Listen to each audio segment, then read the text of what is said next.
A partir de agora, você vai conhecer o desconhecido, o inacreditável, o inimaginável que muito poucos sabiam existir.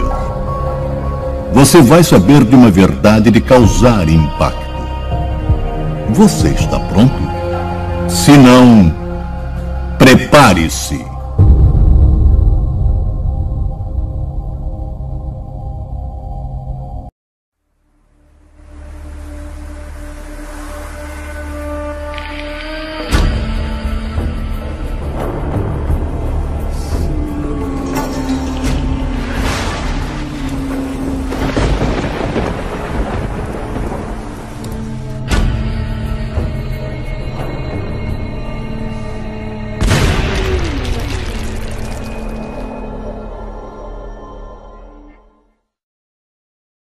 Qual a verdade oculta por trás do Natal? Natal significa nascimento, nós sabemos disso. Tanto que tem o pré-natal, quando a mulher grávida começa a fazer um tratamento para que o bebê nasça com toda a saúde, para que ela também tenha uma saúde adequada para poder continuar gerando esse bebê. Chama-se pré-natal, não é à toa, porque é antes do Natal, antes do nascimento. Então sabemos que Natal é nascimento. Mas a verdade oculta é que não é o nascimento de Jesus. A Bíblia, que é onde nós buscamos conhecer as coisas sobre Jesus, nela nós não encontramos a data do nascimento de Jesus Cristo. Não temos o mês, não temos o dia, não temos nenhuma referência a essa questão toda. Então, por que se comemora o nascimento de Cristo? E por que se comemora em 25 de dezembro? Para podermos entender isso, nós temos que retornar em um período muito anterior. Temos que chegar nos dias de Noé. A partir de Noé, nós podemos compreender como surgiu esse costume do Natal. E nós podemos também aproveitar para falar também de um tema bastante comum, que é fruto de muitas perguntas aqui para o Verdade Oculta. Quem é a mulher da nota de R$2? Quem é a mulher da nota de R$5? Quem é a mulher da moeda, cara ou coroa, de quem é a cara? Qual é a mulher da Estátua da Liberdade? Vamos entrar na história? Então vamos retornar ao livro de Gênesis, no início da Bíblia. Ali passa-se o momento em que há uma história muito conhecida sobre Noé, o homem que construiu a arca e que através da arca salvou 8 pessoas e um grupo enorme de animais da destruição do dilúvio. Após o dilúvio, a Bíblia conta que Noé bebeu vinho, ficou embriagado. E quando ele ficou embriagado, ele tirou as suas roupas, ele ficou pelado. E entre os filhos de Noé que se safaram da destruição, tinha um chamado Cã, ou Cão em algumas traduções. E esse filho, ao ver Noé nu, achou muito engraçado, riu, zombou e correu para contar para os outros irmãos. Olha Jafé, olha Sem, lá está o nosso pai, ele está totalmente nu e bêbado, cá. Isso não agradou Noé. Os 2 irmãos, Sem e Jafé, andaram em direção ao pai com rostos virados e pegaram uma capa e cobriram a nudez do pai. Eles fizeram o inverso de Cã. Dessa forma, Noé amaldiçoou Cão. Jogou sobre ele uma maldição, sobre ele e sobre a sua descendência. Noé disse que Cão agora passaria a ser escravo de Sem e que Jafé habitaria junto com Sem, mas que Cão seria agora escravo dos seus irmãos e as gerações assim também por consequência. De Cão nasceu Canaã, os cananitas, os cananeus. E o que aconteceu? Estando fora dos planos de Deus, estando amaldiçoado pelo seu pai, esse homem chamado Cão, ele andou por caminhos errados. E ele teve filhos. Um dos seus filhos se chamava Cuxi. esse filho de Cã, neto de Noé, chamado Cuxi, conheceu uma mulher. Você sabe a Hillary Clinton? Agora você sabe a Jezabel, aquela mulher do Acabe? Coloca as duas aqui assim, ó, uma do lado da outra. Essa mulher que esse rapaz conheceu, esse Cuxi, era uma mistura de Jezabel com Hillary Clinton. Diga-se de passagem, a Jezabel, esposa de Acabe, ela era devota de Samíramis, a mulher de Cuxi. Está escrito na Bíblia. Continuemos. Pois bem, Cuxi então se casa com Samíramis, uma mistura de Jezabel com Hillary Clinton. Você sabe do que eu estou falando. E dessa união nasce uma criança. Nasce um garoto chamado Nimrod. Talvez você já tenha ouvido falar sobre ele. Esse Nimrod é o patriarca dos senhores do mundo que estão aí nos seus dias, nos meus dias, nos nossos dias. São das descendências vindas após Nimrod. São seguidores de Nimrod. Esse Nimrod, cujo nome significa os que se rebelaram, ele foi a personificação da desobediência. O que Deus mandava fazer de um jeito, ele fazia de outro. Esse homem foi uma espécie de Hitler dos períodos iniciais da Bíblia. Esse homem foi o primeiro ditador da história. Ele construiu diversas cidades. Aquela cidade de Nínive, que o Senhor mandou seu profeta ir lá pregar contra ela, Jonas, foi uma das cidades que ele criou. Mas não foi a única. Ele criou diversas cidades. E a mais famosa se tornou a Babilônia. A Torre de Babel nasceu aí nesse período. Ele foi o primeiro líder a se dizer Deus. Nesse avanço de Nimrod, como senhor do mundo, já naquela época, construindo as suas cidades, juntando as pessoas em grupos, o que era contrário ao que Deus mandava fazer. Deus falava para ser fecundo e se espalhar sobre a face da terra e povoar a terra, e ele estava fazendo um processo inverso, ajuntando todo mundo em cidades fortificadas e cultuando, então, a quem ele dizia que era ele próprio, nesse caso o Deus Sol, o astro rei Sol, ele dizia que era ele próprio. Esse homem, não ficando apenas nas aberrações que fazia, nas idolatrias que promovia, nas orgias que praticava e incentivava, ele se apossou da própria mãe. Ele fez a mãe de mulher dele, Semíramis. Essa famosíssima. E Semíramis, então, deteve para si o título de deusa. Porque se o marido é Deus, o filho marido é Deus, ela também, como mãe e mulher dele, também ela é uma deusa. E ela mesma buscava reverência para ela como se ela fosse a lua. Isso não é história de tribo indígena. Isso está na Enciclopédia Britânica. Isso é história, fatos acontecidos. Uma parte dessa história está na Bíblia, outra parte não. Mas estão nos livros de história. E o que aconteceu foi que esse homem, Nimrod, fazendo tudo contrário à vontade de Deus, o seu tio-avô, chamado Sem, deu cabo dele, matou, espedaçou e separou os pedaços dele. Pô, mas um Deus não morre. Como pode um Deus morrer? Então Semíramis, a sua esposa, mãe, conta uma história. Qual história? Ele não morreu. Ele foi para o lugar dele. Ele é o sol, olha ele lá. Ele está lá no sol. E nesse meio tempo ela me aparece barriguda, uma deusa barriguda, Semíramis, grávida, prenha. Como poderia? Se o marido, que é filho, subiu, virou o sol, como poderia estar grávida? Então ela contou mais uma história mítica. Olha, Deus me engravidou. Vou conceber um fruto do Espírito de Deus. E, na verdade, ela tinha arrumado um filho fora do casamento, isso é lógico. Do casamento com o filho, marido.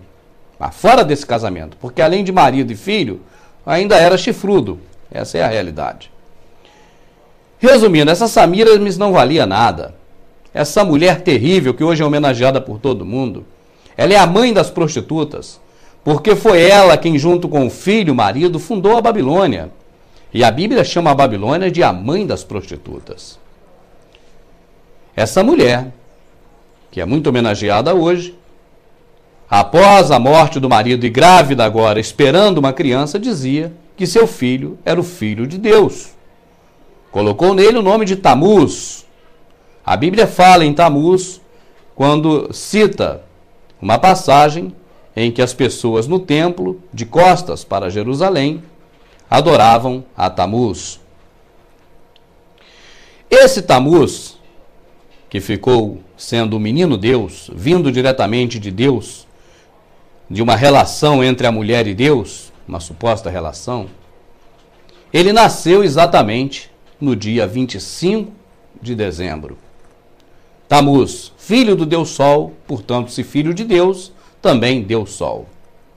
Depois que Samiramis deu à luz ao filho chamado Tamuz, ela informou a todo mundo e começou a dizer que esse garoto era então o próprio Nimrod, o próprio Deus Sol, agora reencarnado. E daí surgiu a base para a teoria da reencarnação, a crença da reencarnação. Uma certa vez, o garoto Tamuz estava no mato caçando. E, de alguma forma, um animal ou alguém matou esse garoto. O certo é que ele morreu no mato. E o seu corpo ficou em cima de um tronco apodrecido. A sua mãe, Samiramis, para não dizer que o filho havia morrido como qualquer outro mortal, já que ele era Deus, espalhou a notícia de que o filho tinha voltado para o céu, que era o seu lugar, para o sol, já que ele era o próprio Nimrod, o Deus Sol. E naquele tronco, aquele tronco podre, onde o garoto caiu em cima, ela disse que nasceu ali um pinheiro, e que esse pinheiro passou a ser a própria referência do renascimento de Tamuz no mundo. E a toda data de aniversário de Tamuz, 25 de dezembro, era comum pegar um pinheiro e levar para dentro de suas casas e enfeitar esse pinheiro todo como o símbolo do renascimento de Tamuz. Uma prática que hoje se traduz pela árvore de Natal. A Bíblia em Jeremias fala sobre isso. Essa prática religiosa de se levar um pinheiro para dentro de casa, enfeitá-lo, ela já era também acompanhada nessa mesma época da troca de presentes. Porque as mulheres, as sacerdotisas e amigas de Semíramis, diz a história, que elas jejuaram e choraram 40 dias e 40 noites aos pés daquele pinheiro. E no final desse período, elas agradeciam umas às outras, fazendo trocas de presentes que eram depositados nos pés desse pinheiro. Daí também surge o hábito de se trocar presentes no Natal. Seguindo em frente, a própria Samiramis começou a criar o hábito do confessionário. As pessoas deviam se confessar a ela e suas sacerdotisas para ter os seus erros perdoados. Dessa atividade surgiu a crença do céu e do inferno e também surgiu a balança, a justiça, porque o que as pessoas faziam de bem e confessava era colocado de um lado da balança. E do outro lado da balança, as coisas que as pessoas não faziam de bom, ou seja, que faziam de ruim, eram colocadas do outro lado do prato da balança. E aí teria que ver a justiça, para que lado a balança pesaria. É por isso que até hoje o símbolo da justiça é Semíramis. Ela é o símbolo da justiça. Você pode observar a mulher com a balança. Da crença e das organizações de Semíramis, surgiram todos os fundamentos para tudo que se diz respeito à religião, ainda nos dias de hoje. Para você ter uma ideia, os reinos criados pelos Nimrod, que é o antecessor dos senhores do mundo que hoje governam o planeta, aquele mesmo que criou a Torre de Babel, da qual o Senhor Deus dali expulsou todo mundo confundindo as línguas, e que agora estão tentando reverter o quadro e retornar de onde pararam. É isso que eles querem. Eles querem voltar ao ponto em que foram interrompidos. Porque Nimrod trabalhava já naquela época para um governo mundial, para um sistema globalizado. Ele unia todos em um só povo, uma só voz, uma só língua. E Deus chegou lá e espalhou todo mundo. Deus interrompeu esse processo. Deus tirou o rio do curso, interrompendo. E agora eles tentam voltar novamente a uma única religião, a uma única voz, um único idioma, um único Deus, um único governo. É para retornar exatamente ao ponto em que seu antecessor foi interrompido, Nimrod. E após o reino da Babilônia ser, então, desfeito, foram criados outros reinos, porque eles próprios destruíam os reinos aos quais eles conquistavam e tinham que conquistar novos reinos. Porque hoje eles pretendem dizimar a população? Porque não tem mais reino para ser conquistado. O Novo Mundo, as nossas Américas, essa região aqui, foi, na verdade, a última instância a ser conquistada por eles. Não há mais lugar nenhum no planeta para se conquistar. E eles não conseguiram sair do planeta. Nem na Lua conseguiram chegar. Não há o que conquistar mais. Então agora não tem outro jeito, a não ser dizimar todo mundo para recomeçar. Mas após a queda da Babilônia, quando o Império Persa começou a emergir, os deuses, esses mesmos deuses, Nimrod, o Deus Sol, Tamuz, o filho do Deus Sol, Semíramis, a mãe do céu, a rainha do céu, ou seja, essas mesmas divindades, elas passaram a fazer parte agora da cultura da Pérsia, com outros nomes. Agora a Pérsia também cai esse império e começa a surgir um novo império através de um jovem chamado Alexandre o Grande. E agora começa-se o império da Grécia a crescer. Esses deuses são levados agora para a Grécia e lá adquirem outros nomes. Nimrod passa a ser Zeus e assim por diante. Após a queda da Grécia, é a vez do Egito. E aí, esses deuses do Egito, eles são agora somados aos deuses persas, aos deuses babilônicos, aos deuses da Grécia, que são todos os mesmos, só que com outros nomes. Depois disso, chega o Império Romano, e do Império Romano acontece o mesmo fenômeno. Os deuses da Babilônia, os deuses persas, os deuses da Grécia, os deuses do Egito se somam aos deuses da Babilônia com os nomes adequados aos deuses da Babilônia, mas são sempre os mesmos. É sempre a figura do pai, a figura da mãe e a figura do filho. A família profana. E chega aqui aos nossos dias. E ainda hoje, nós temos Semíramis espalhado por todo lado. Aqui mesmo no Brasil, quando iam conquistando uma cidade, outra e outra, fundando essas cidades, já iam colocando ali um deus padroeiro. Para você ter uma ideia, no Rio de Janeiro é São Sebastião. Cada um local tem um deus padroeiro. No Brasil tem a padroeira Semíramis, ou Aparecida do Norte. Hoje ainda acontecem as mesmas coisas que aconteciam naquela época. Os deuses são os mesmos, apenas têm nomes diferentes. E o Natal surgiu daí. 25 de dezembro, nascimento do filho de Nimrod, chamado Tamuz, que a transliteração para os nossos dias, acredite se quiser, é Jesus.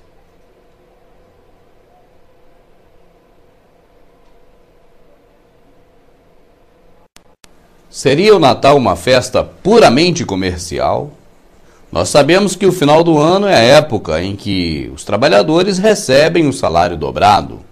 ou o 13º salário. E é claro, o comércio sempre busca metodologias para oferecer produtos com qualidade, com preço baixo, para assim conseguir vencer a concorrência e faturar mais nessa época, de olho, logicamente, no salário dobrado do 13º do trabalhador. E o Natal é uma excelente época para isso, já que as pessoas têm o costume de dar presentes e até mesmo de trocar presentes, como também há o costume de comprar roupas novas para passar o Natal e o Réveillon, e também porque há a ceia de Natal, há uma solenidade, há uma reunião familiar muito saudável, porque todos os parentes se unem no Natal. Então daí a importância dessa época festiva, além de ser algo comercial, que inflama as vendas no final de ano, é também uma forma de unir as pessoas, de unir as famílias. Então o Natal é muito bem-vindo. E o espírito natalino, ele faz com que todas as pessoas nessa época do ano fiquem muito mais receptivas a renovar os votos, as alianças, as felicidades mútuas e até mesmo as reconciliações. Mas tudo seria muito bom, tudo seria muito legal, tudo seria muito plausível se não houvesse uma verdade oculta terrível por trás disso tudo. E esse é o tema que nós vamos abordar aqui. Você sabe que o Natal, além de ser uma festa comercial, é uma festa religiosa. As próprias propagandas comerciais costumam dizer que é a festa magna da cristandade, ou a maior festa do cristianismo. Pouco procura-se saber, na verdade, qual a origem desse Natal. E, entre outras coisas também, pouco se procura saber por que povos onde não há a prática do cristianismo, nem o conhecimento, muitas das vezes, do que é o cristianismo, por que mesmo assim nesses lugares existem as figuras do bom velhinho, Papai Noel, da árvore, das renas, dos enfeites, do Natal em si? Como pode essa festa em homenagem existir em locais em que o homenageado nem sequer é conhecido? Há algo de estranho nisso. Se você viajar por países nos quais a religião predominante são outras religiões e não o cristianismo, e até mesmo países em que o cristianismo praticamente não existe, você vai observar que o Natal está lá também. Você vai observar que o Natal é comemorado, inclusive por povos que desconhecem ou não dar crédito, enfim, que não tenha nada a ver com a questão cristã. Agora, por que tudo isso acontece? E mais uma dúvida para que a gente possa, então, no decorrer aqui, sanar essas dúvidas todas. Aí vai mais uma. O que teria a ver a data de 24 de dezembro com a data de 24 de junho? Você já reparou que 24 de dezembro é o oposto de 24 de junho? E o que teriam essas duas datas em comum entre si? Após assistir esse vídeo, você vai ter toda essa verdade oculta revelada e você vai poder ver com outros olhos esta festa que dizem ser a festa magna da cristandade. Você terá também uma visão diferenciada daquele que nós acostumamos a conhecer como o bom velhinho.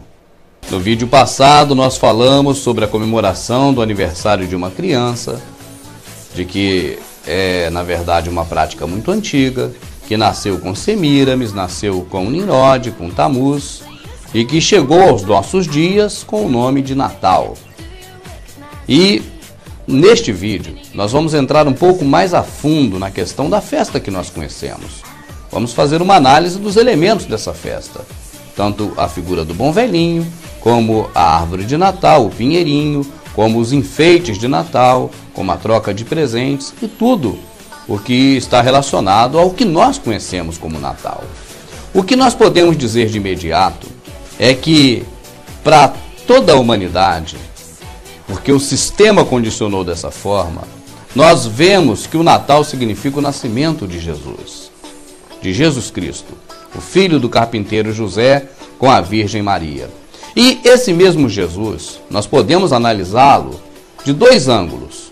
Com a visão do Jesus mítico, ou seja, aquele que foi enviado pelo Pai para morrer na cruz pelos pecados dos homens, para conduzir a salvação, e também podemos olhá-lo com a visão do Jesus histórico, aquele que nasceu, que atingiu a sua idade de 33 anos, foi morto e que os livros históricos mencionam a sua existência e também a sua morte, a sua história, enfim.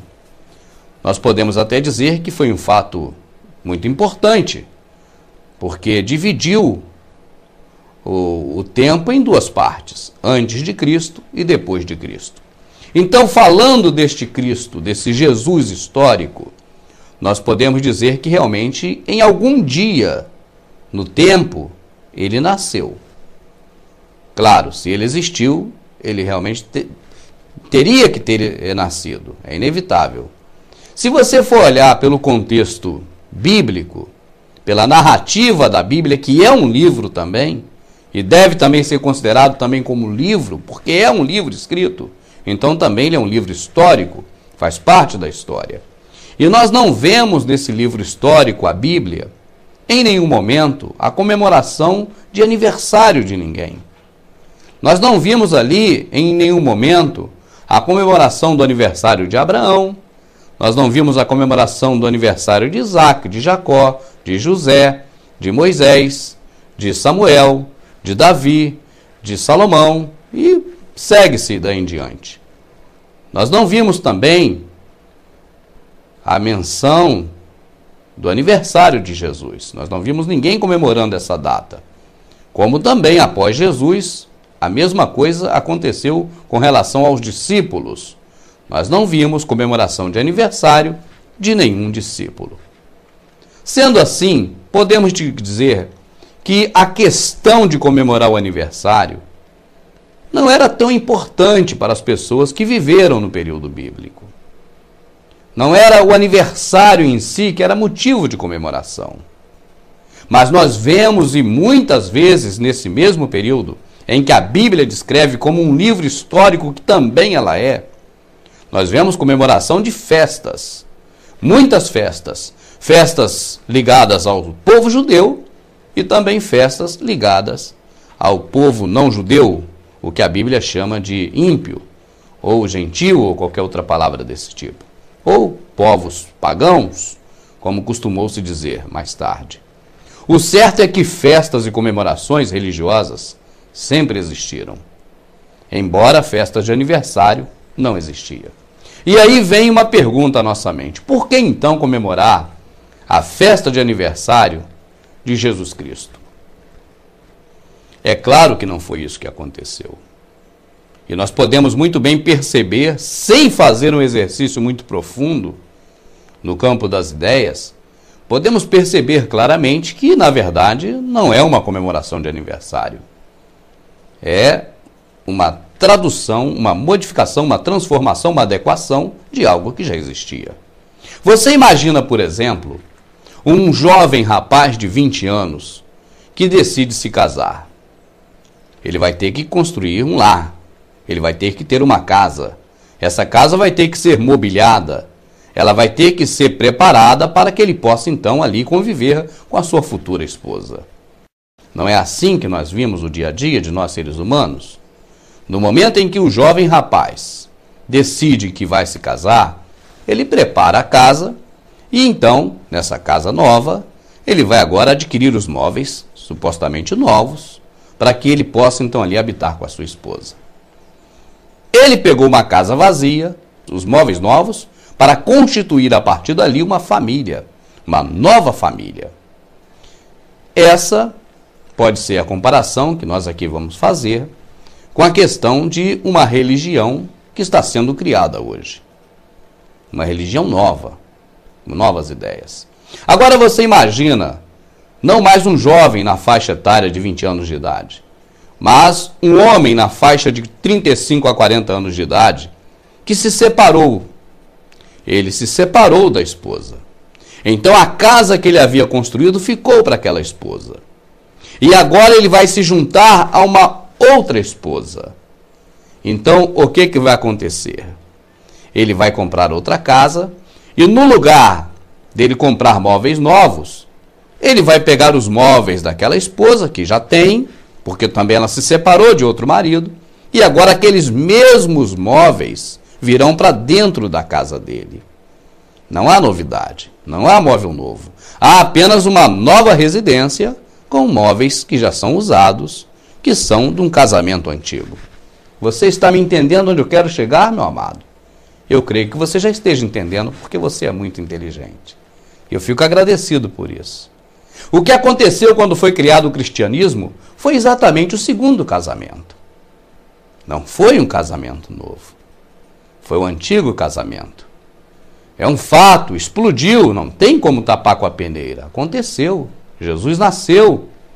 O cristianismo, queira ou não queira, ou pelo menos a sã doutrina de Cristo, a sã doutrina, aquela que o Senhor pregou e que os apóstolos ajudaram a manter, ela continuou subsistindo, escondido, camuflado, porque quem professava a fé era entregue aos leões, aos tigres, no Coliseu Romano, nas arenas para morrer.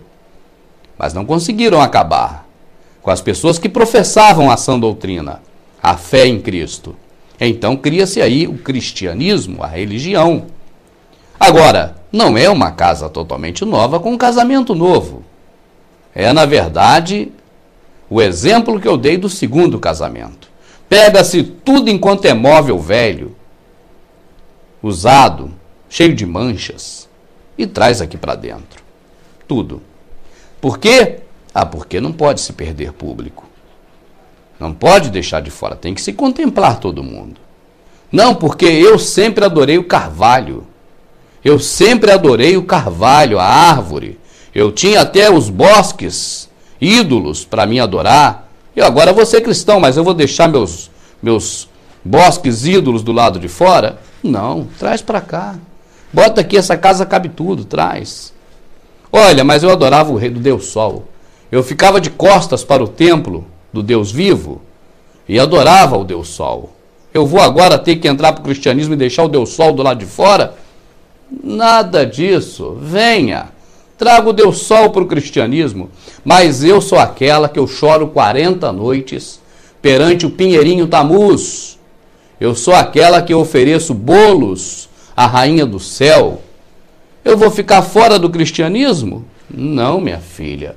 Vem com a rainha do céu aqui para dentro também, aqui é igual coração de mãe. Cabe todo mundo.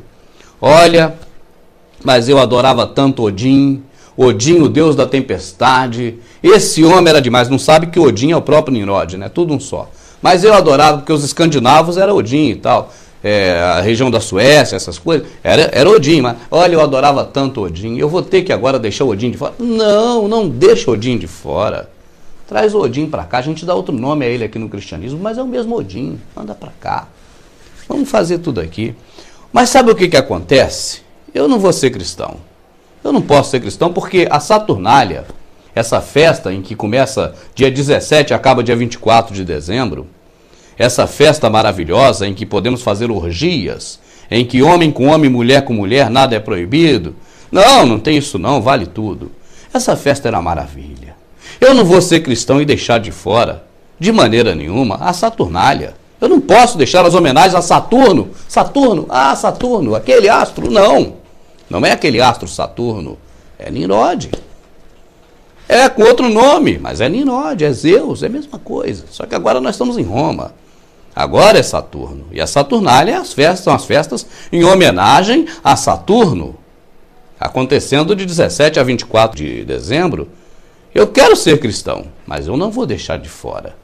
De maneira nenhuma eu deixo a minha festa de Saturno, porque é orgia o tempo todo. Ei, que maravilha! Orgia para adorar os deuses, eu não posso deixar de fora. Venha, traz a festa da Saturnália também para cá. Pode trazer que a gente transforma aqui em carnaval, é 4 dias de festa de folia. Acabou a história. Traz para cá também, manda tudo. Venha ser cristão com a gente aqui.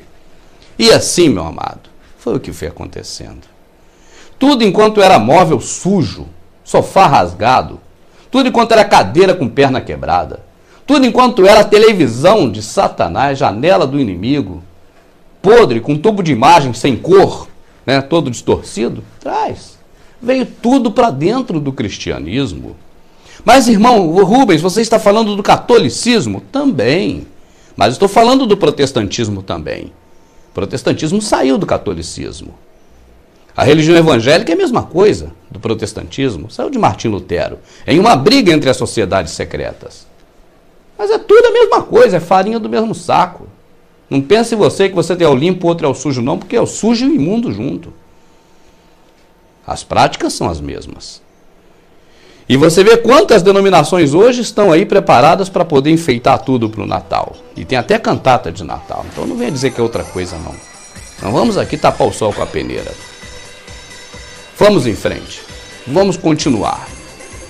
A festa de Natal e o cristianismo em si, ele foi, na verdade, esse cristianismo criado pouco depois da morte de Cristo.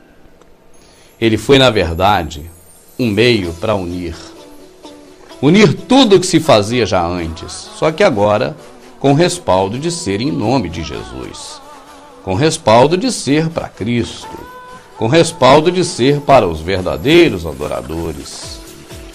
E assim se foi fazendo, e assim se continua fazendo, e assim o é até hoje, mas nós não vamos nos focar em toda a questão do cristianismo. Nós vamos continuar aqui com foco no Natal, que é o ponto central dessa prosa para caracterizar que há uma festa de Natal, uma comemoração natalina. É necessário que se haja então os enfeites do Natal. Enfeita-se a casa, enfeita-se os cômodos da casa, enfeitam-se as árvores do lado de fora da casa e o próprio governo, o sistema, também enfeita a cidade, fazendo árvores de Natal em tudo enquanto é lugar público. É uma coisa comum. Os enfeites de Natal são coisas comuns, porque são esses enfeites que realmente traduzem o espírito natalino, o espírito do Natal. E a árvore de Natal é um dos principais enfeites, porque a própria árvore já é também enfeitada. E esse costume de enfeitar a árvore de Natal, ele não é da festa de Natal e nem da comemoração de um suposto aniversário. É uma prática religiosa muito antiga. Nós já falamos aqui no vídeo passado que Semíramis, essa mulher que é tão homenageada por tantos e tantos e tantos, ela teve o filho chamado Tamuz, filho do Deus Sol, portanto também Deus Sol, o qual entre os egípcios é conhecido como Horus, aquele da pirâmide do olho que tudo vê, aquele olho, o olho de Horus, é esse mesmo. E Tamuz, nós já falamos sobre isso no vídeo passado, ele ao morrer, a sua mãe inventou a história de que quando ele caiu sobre um tronco apodrecido de uma árvore, aquele tronco germinou e ali nasceu um pinheirinho. E era um costume das sacerdotisas de Semíramis de prantear ali sobre aquele pinheirinho e nele colocar enfeites, colocar adornos, porque o pinheirinho era, na verdade, o nascimento do Deus Sol, o Tamuz, filho de Nimrod, que é conhecido também como Horus. Essa prática, ela é mencionada na Bíblia diversas vezes, porque a partir daí passaram-se a fazer cultos, cultuar ao pinheiro, às árvores. Inclusive, existem passagens que falam sobre esse tipo de culto. O profeta Jeremias descreve muito bem o que acontecia, que as pessoas pegavam essas árvores no bosque, levavam para casa e enfeitavam, e usavam pregos para poder colar os enfeites. É bem detalhada essa questão com Jeremias. Nós vemos também Gideão, que derrubou os postes ídolos e o bosque ídolo que seu pai havia feito para Baal. Bem, diga-se de passagem, Baal é o próprio Tamuz, e aquele símbolo principal de Baal, você sabe que é o obelisco. E quando nós vemos então esses monumentos chamados obeliscos, que estão em todos os lugares, nas frentes dos palácios do governo, nas praças públicas, nós na verdade não sabemos qual o real sentido dele, mas aqui vai. Significa exatamente o órgão sexual masculino ereto, em posição de ataque. para ser utilizado. Você vê que isso está em toda parte. Até no Vaticano tem um obelisco, bem ereto no meio da praça, ali próximo mesmo do Papa. E é uma referência clara a Tamuz, o filho de Nimrod, que em outras culturas se chama Baco. E a festa de Tamuz, ela sempre aconteceu no dia do seu aniversário. A festa de Tamuz, a festa chamada Bacanal, porque o nome de Tamuz também é Baco, a festa de Baco, o Bacanal, ou seja, uma grande orgia em que homem com homem, mulher com mulher e até crianças no meio, tudo é normal. Nessa festa também as sacerdotisas de Baco costumavam ingerir o sêmen de vários homens ao mesmo tempo, colocados em uma taça. Isso é um ritual. E essas coisas terríveis, coisas horrendas, é o que é o Natal que você comemora. A origem é essa. Ah, mas eu não comemoro assim, isso não serve para mim, eu não comemoro assim. É uma festa que você comemora. É o Natal. Não importa a forma que você diga que você está comemorando. Você participa de uma festa que se originou dessa forma e que está dentro hoje de todo o conceito humano, porque justamente ela contempla aquilo que já contemplava antes. Você pode não usar de uma prática da festa, mas a festa é a mesma, não é outra, não tem como dizer aqui, negar que seja. Então eu dizia do pinheirinho. Era um costume das mulheres, das sacerdotisas, enfeitar esse pinheirinho todo. E até hoje, essa prática do pinheirinho de Natal enfeitado permanece também na festa natalina. A festa que comemora o nascimento do deus Tamuz, o deus Sol, que comemora o nascimento do deus Baco e justamente da festa bacanal, que era realizada em 25 de dezembro. Agora, o que tem a ver 24 de dezembro com 24 de junho? O que tem a ver essas duas datas? Nós vamos voltar a esse assunto em seguida. Essas questões envolvendo o Natal, elas são muito amplas e demandaria aqui pelo menos umas 6 a 7 horas para que a gente pudesse detalhar tudo o que realmente significa o Natal. Mas como não há tempo hábil para tudo isso, nós estamos aqui sintetizando. E eu espero que você esteja aí alcançando, aí, acompanhando o raciocínio. Eu falei agora há pouco sobre a questão de duas datas importantes. 24 de junho e 24 de dezembro. E o que teriam duas datas tão distantes uma da outra, cada uma no extremo do tempo, em comum entre si? O que teriam essas datas de especial? O que estaria relacionando essas duas datas? Se você parar para observar, você verá que há uma comemoração em 24 de dezembro. E também há uma comemoração em 24 de junho. Em 24 de dezembro se comemora a véspera do Natal, a véspera do nascimento do Deus Sol. E em 24 de dezembro se comemora, aqui no Brasil, o dia de São João. E se acende uma fogueira para clarear, para iluminar tudo, né? É isso. O nascimento de Deus Sol, ele tem a ver com o solstício de inverno. Porque nós temos o hemisfério norte e sul. Você está entendendo, meu amado? Os vídeos que nós fazemos no Verdade Oculta, eles são bastante ilustrativos. E nós procuramos de uma forma bem didática e bem simples passar as informações de coisas que são, às vezes, mais complexas. Então eu vou para o lado mais simples para poder explicar o mais complicado. Você observa uma coisa. O solstício é um fenômeno que ocorre quando a inclinação do planeta Terra ocorre de uma forma em que parece que o Sol está mais distante. Então você observa, por exemplo, 24 de junho, geralmente é uma época fria. Para nós aqui, porque nós estamos aqui próximo ao hemisfério sul. Para nós, então, é uma época bastante fria. E é o oposto do hemisfério norte. Por que 24 de dezembro é uma época mais fria?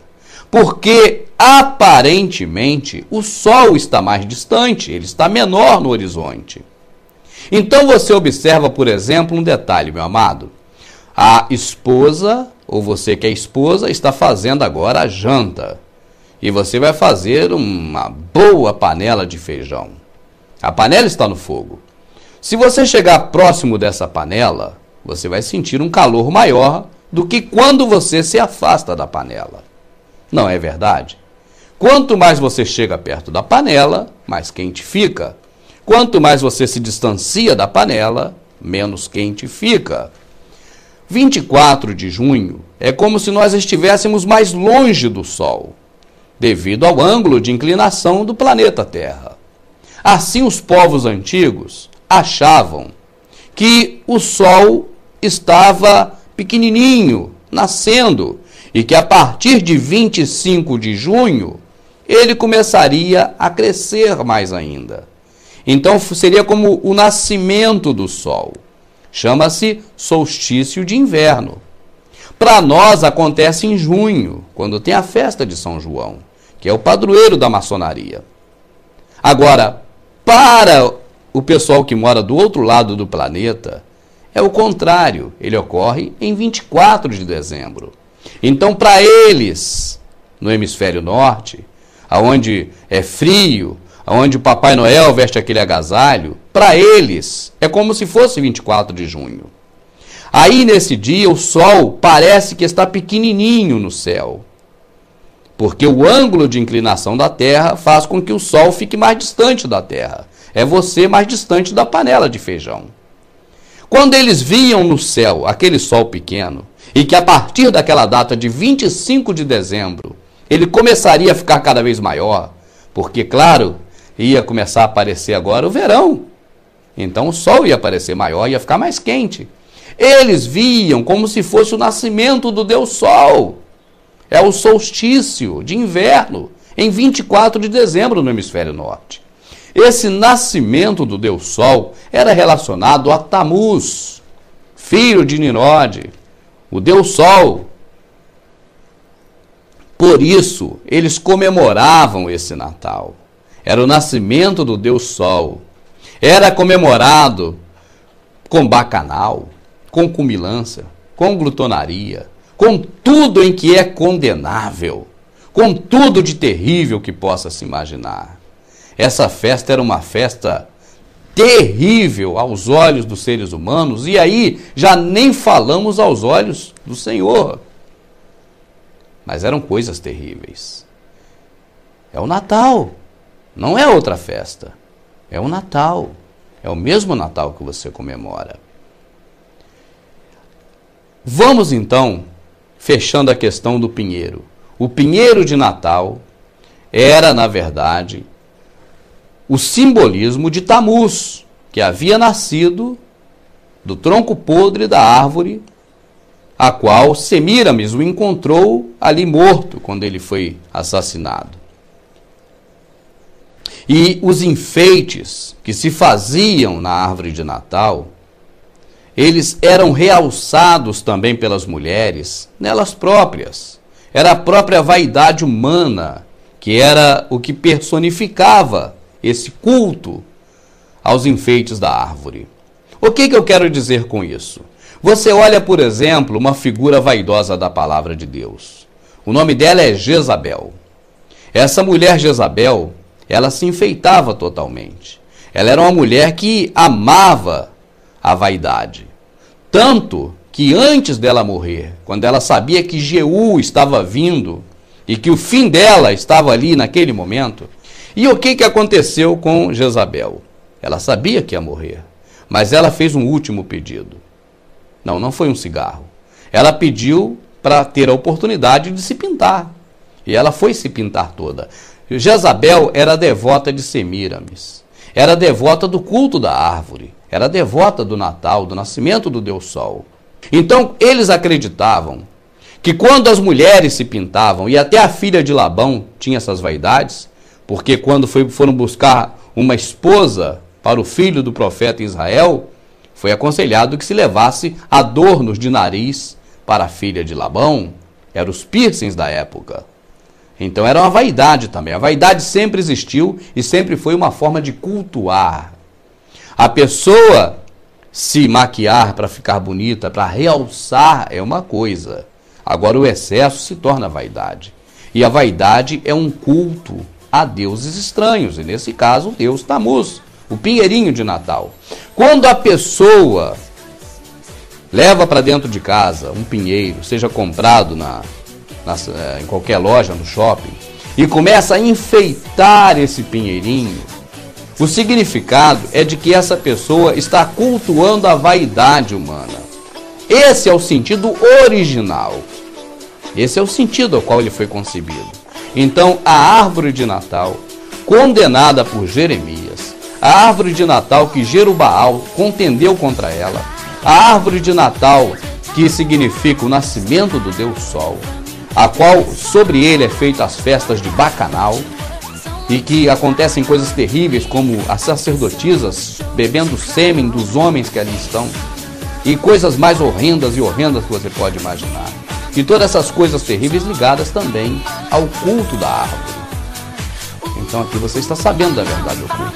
Nós vamos seguir porque ainda não acabou. E neste último segmento nós vamos aqui então enfocar a questão da festa em si. A festa do Natal, que antes do cristianismo era conhecida como Brumália. Brumália era uma festa em que o principal homenageado era Tamuz, na figura do deus Baco. E então aconteciam-se as glutonarias e também os bacanais. Essa festa da Brumália, que ocorria dia 25 de dezembro, ela era o ponto máximo de uma outra festa. A festa ao templo de Apolo, feito já pelos romanos antes do cristianismo. A festa ao templo de Apolo, ela começava em 17 e terminava em 24 de dezembro, sendo seguida pela Brumália, que ocorria em 25 de dezembro. Hoje, quando comemoramos o Natal, na verdade nós estamos dando sequência a um costume anterior mesmo à criação da religião cristã. Nós estamos dando sequência a um costume pagão, de forma terrível, feito muito antes do nascimento do Jesus histórico, filho de Maria, filho do carpinteiro José, do Jesus mítico, filho de Deus, que morreu na cruz do Calvário. Muito antes disso se praticava esse Natal, e era Brumália. Hoje, quando nós aproveitamos o Natal para uma reunião social com os amigos e com os familiares, e achamos que por isso o Natal então tem seu lado bom, e devemos dizer assim: não, eu não pratico nada daquilo. Olha, o que eu faço agora é uma reunião saudável com meus amigos, com meus irmãos, com meus parentes. Eu digo a você, meu amado, que de qualquer forma, você está inserido no mesmo contexto da festa natalina. É a mesma festa de Natal, não é outra. Então, se é uma ocasião para reunir os familiares, para ter uma comunhão, por que não faz em outra época? Por que deixa para esse dia? Porque o espírito natalino é que envolveu você, como envolveu todas as outras pessoas. Esse espírito natalino não é de Deus. Efetivamente, esse espírito natalino é um espírito demoníaco, vindo diretamente das religiões pagãs de muito tempo atrás. Você observa que todos os elementos que compõem o Natal têm uma origem pagã. Eu já não vou nem entrar aqui no mérito da questão do Papai Noel, porque é mais do que sabido que ele representa São Nicolau. Pelo menos essa é a história que se passou para nós. Eu, particularmente, creio de outra forma. Eu creio que Papai Noel foi criado pelos senhores do mundo exatamente com um fim específico: tirar o sentido da existência real de Jesus.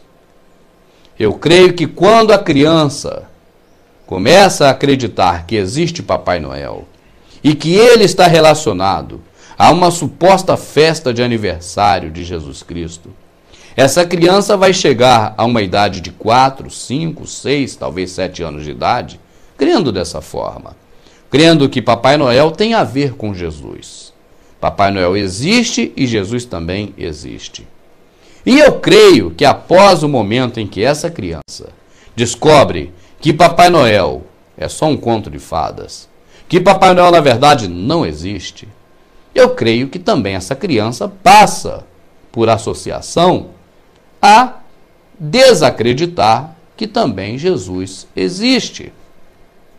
Então eu creio que é uma forma que os senhores do mundo encontraram para reescrever a história. Não tem como dizer que Jesus não nasceu um dia e não existiu. Então, associa-se a Jesus uma segunda figura, mas uma figura mentirosa. E quando a criança descobre que essa figura é uma mentira, a outra está associada a ela. E automaticamente também vai se pensar que essa outra figura também não existe. Eu creio que é para isso que criaram esse satânico Papai Noel, essa aberração. Um homem que é onipresente. Ele consegue visitar todas as crianças ao mesmo tempo. Ele consegue descer por todas as chaminés e deixar presentes ao mesmo tempo. Então ele é onipresente. Ele consegue fazer o milagre da multiplicação. Porque o saco do Papai Noel é de brinquedo, nós já sabemos, essa é uma piada velha. O Papai Noel não tem filho porque o saco é de brinquedo. Essa é uma piada velha. Mas o saco do Papai Noel é pequenininho. E como é que pode um saco pequenininho caber tantos presentes? É porque ele faz o milagre da multiplicação. E as semelhanças com o Senhor Jesus não param por aí. Eu não vou continuar com esse assunto, porque eu tenho nojo do Papai Noel. Sempre tive. Eu tenho nojo dos enfeites de Natal. Eu quase vomito quando eu vejo. Eu tenho nojo, mas nojo mesmo. Enfeites de Natal me dão nojo. Mas não se abisme não, meu amado, de ver igrejas por aí que chamam de igrejas enfeitadas com o Natal, não. O Senhor não é aquele que habita em templos feitos por mãos humanas. Então, se essa igreja está enfeitada, está tudo certo, não tem nada errado nisso. Errado, se for o caso, é você que fica frequentando esses lugares, que eu acho que não deveria frequentar. Então, aqui mais uma vez, quando eu falo de coisa que eu tenho nojo igual Papai Noel, aí eu acabo até perdendo o fio da meada. É verdade. Só quero dizer para você o seguinte, essa é a verdade sobre o Natal, e ela não une as famílias. Porque você se unir para beber, para glutonaria, para comer, isso não é de Deus. A própria palavra condena a glutonaria. Condena quem come muito. É uma coisa terrível.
Saturno é o sexto planeta a partir do Sol e o segundo maior planeta do nosso sistema solar. Imagens recentes de um dos polos do planeta Saturno revelaram uma forma de 6 lados. Usando geometria, vamos encontrar uma estranha combinação. Aqui o polígono de 6 lados. 6 pequenos triângulos. E estes padrões geométricos derivados do hexagrama dão uma combinação bastante estranha. 666. Como é isso hoje? Aqui está. Saturno envolvido pelo hexagrama. Acostumaram a nossa mente a ver este personagem como se fosse o Salvador que morreu no madeiro. Escrevendo carta aos Romanos, Paulo disse que é proibido retratar o Criador e fazê-lo em artes como se fosse a imagem de um homem. Então quem é esse aqui? Aprenda de uma vez por todas. Este é Saturno, o deus da colheita, aquele que carrega o símbolo do hexagrama. Na língua antiga suméria, o deus da colheita é chamado de Ninurta, o mesmo que Saturno em inglês. Aqui um cilindro sumério. Sentado no trono está Ninurta, o Saturno, o deus da colheita, segurando o arado. Do lado superior esquerdo, no canto, está uma formação planetária. Percebe-se claramente um símbolo do hexagrama. A quem pertence atualmente a imagem que está nesse cilindro da Suméria? Sem dúvidas, este é Ninurta, Saturnus, o seu equivalente nos dias modernos. Ele é conhecido como Cronos para os gregos, El na Fenícia, Saturnus em Roma, Estur na Caldeia, Ninurta para os sumérios, Mitra para os persas. Embora com muitos nomes, a marca permanece em várias religiões pagãs. Agora dê uma olhada para o ídolo pagão, com o Sagrado Coração em seu peito. A imagem aqui vista é a imagem de Quetzalcoatl, com o ícone Sagrado Coração. Na cultura maia, Quetzalcoatl é um homem branco, barbado, com cabelos longos e olhos azuis. Ele é de alta estatura. E aqui temos a cruz de Quetzalcoatl. Não é estranho uma cruz em um símbolo pagão. Na verdade, a cruz sempre foi símbolo pagão. Os astecas praticavam o sacrifício do Sagrado Coração em nome de Quetzalcoatl. O sacrifício era feito removendo o coração das vítimas. Estas são autênticas facas utilizadas no sacrifício. O ritual do Sagrado Coração pertence a quem atualmente? E por que ele está segurando um coração? E por que existem facas presas no coração deste ícone? E por que existem furos de faca neste ícone do Sagrado Coração? Porque em muitas imagens o Jesus católico está apontando para o seu coração. Mas exatamente quem é Saturno? Vemos o símbolo de Saturno, o hexagrama, fazendo parte da sinagoga judaica.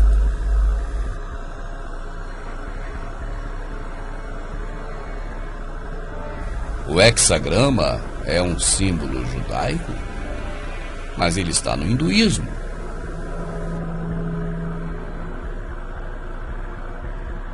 Yantra, num santuário hindu em Kerala, na Índia.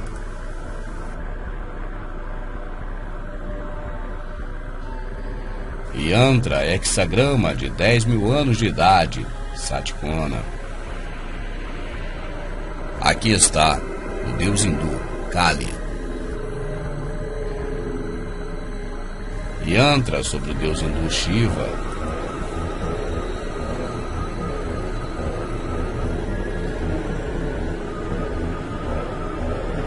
Templo Janardana, Varkala.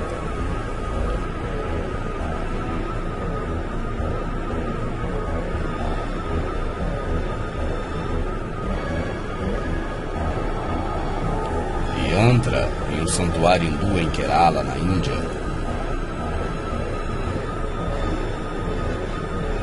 O hexagrama também está no budismo. Mandala, mesmo que hexagrama, no Tibete. Santuário em Katmandu, no Nepal.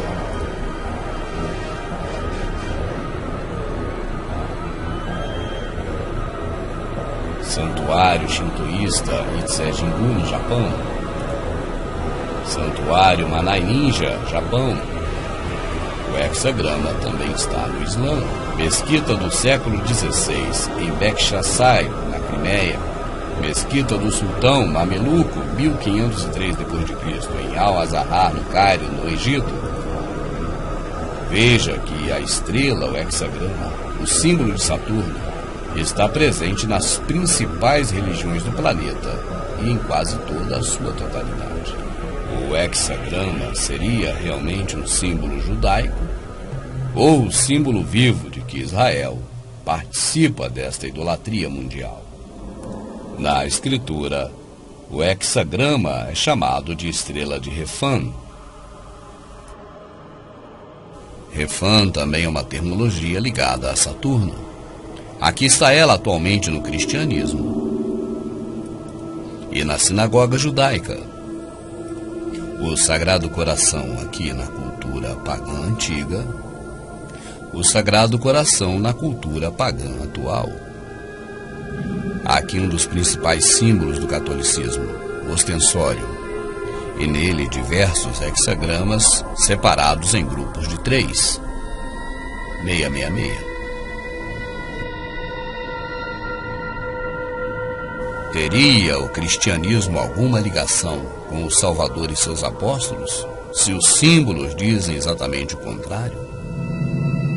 Os símbolos, na verdade, apontam para paganismo e tudo aquilo que os profetas, o Salvador e seus discípulos combateram.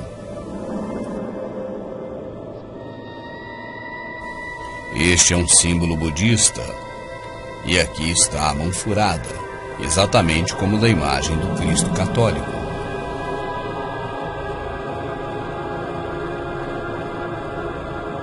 O gesto assinalado na mão furada do Cristo católico é apenas uma repetição do gesto de deuses de outras culturas pagãs.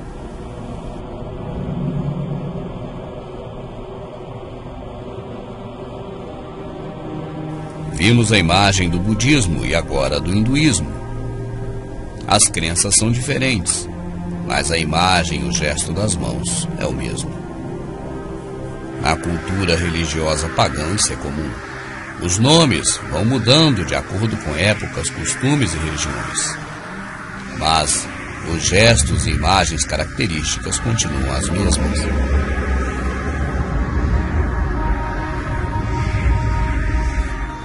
A marca nas mãos, independente da figura, tem o mesmo formato. Ela se parece com o olho humano.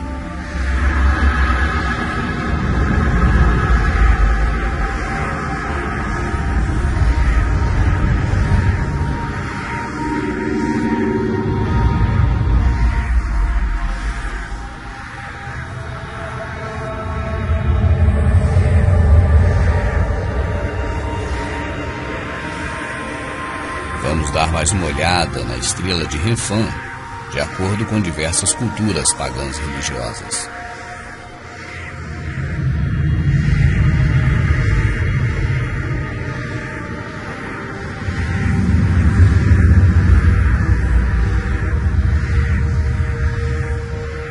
Agora observe, em algumas culturas religiosas pagãs, a divindade tem forma masculina, outra hora feminina.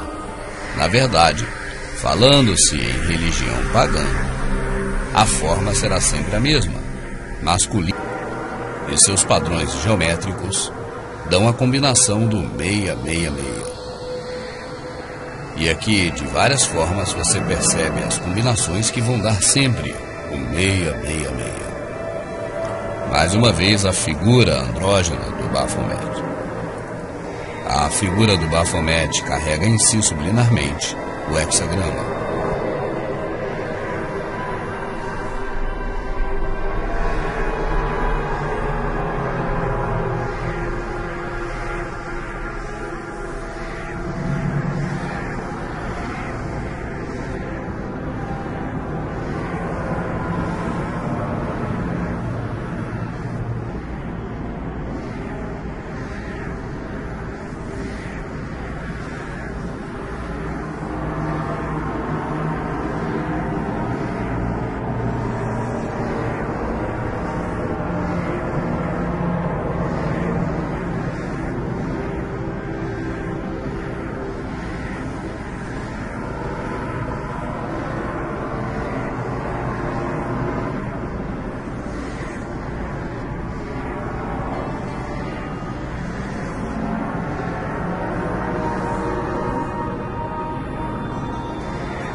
Aqui no catolicismo você encontra as duas serpentes. Elas estão também agarradas no falo do Baphomet.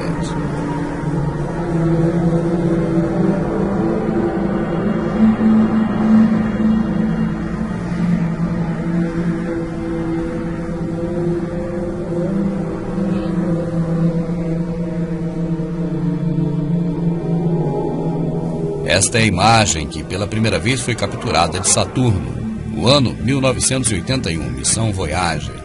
Esta imagem hexagonal em Saturno foi vista pela primeira vez pelos olhos humanos na década de 80.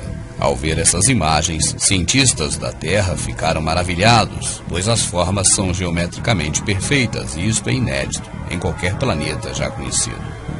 Mas embora apenas na década de 80 tenhamos condições tecnológicas de presenciar esse desenho geométrico em Saturno, misteriosamente, na cultura religiosa pagã antiga, ele já era conhecido. Mas neste objeto antigo dos sumérios, não é apenas a forma hexagonal que assusta as pessoas, pois ali também estão Júpiter, o cinturão de asteroides e Marte, retratados fielmente em suas posições.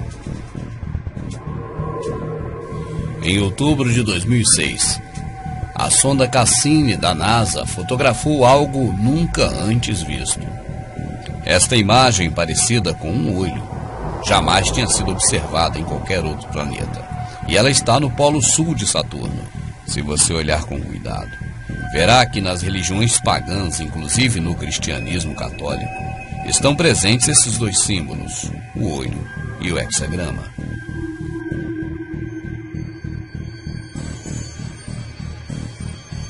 As organizações secretas e religiosas pagãs existem há muito tempo. E elas já demonstravam seu louvor a Saturno através das imagens que estão nos polos deste planeta.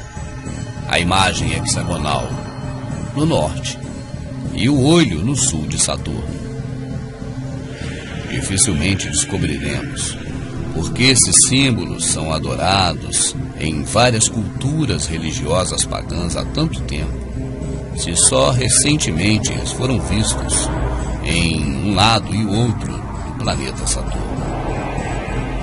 Agora preste atenção neste olho. Aqui está ele. Aqui também está ele. E a pergunta que fica no ar é como os povos antigos sabiam disso, se só agora nós conseguimos enxergar os polos norte e sul de Saturno e constatar que neles existem de um lado o hexagrama e do outro lado o olho. Veja agora esse símbolo maçom. O hexagrama e o pentagrama estão aqui escondidos no Baphomet. Vemos então o sinal da pirâmide invertida e o hexagrama. Não precisa dizer que a palavra Saturno é da mesma etimologia de Satã. Portanto, Ha-Satã, Saturno, significa a mesma coisa. Este é um vitrô de uma igreja católica. Aqui outro templo católico. Novamente vemos a antiga figura suméria. E aqui está Satanás sentado no seu trono, próximo ao hexagrama. No templo católico também, o hexagrama e seu Deus sentado em seu trono.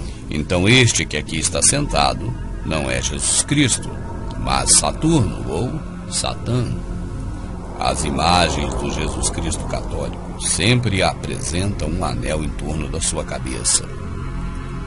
Este anel na cabeça dos santos católicos não é outra representação senão os anéis de Saturno. Aqui está uma imagem do Cristo em uma igreja católica. E aos seus pés, o pentagrama de Baphomet. Daí, as festas da Saturnália, o Carnaval, o Natal e todas as formas de cultos pagão a Saturno, que na cultura religiosa pagã romana recebeu outros diversos nomes, como Hélios, Apolo e, finalmente, Mitra, o deus Sol romano.